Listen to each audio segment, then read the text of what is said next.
gününde, şu mübarek mabette ellerimizi semaya, dillerimizi duaya, gönüllerimizi senin rahmet ve merhametine açtık. Bizleri kapından boş çevirme ya Rabbi.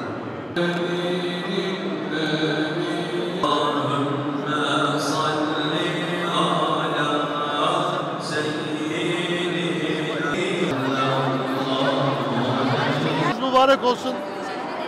Ramazan-ı Şerifiniz mübarek olsun. Bayramınız da şimdiden mübarek olsun. Hepinize çok teşekkür ediyorum emeğiniz, katkınız için. Allah ilminizi artırsın. Allah ilminizi artırsın. Allah hepinizden razı olsun.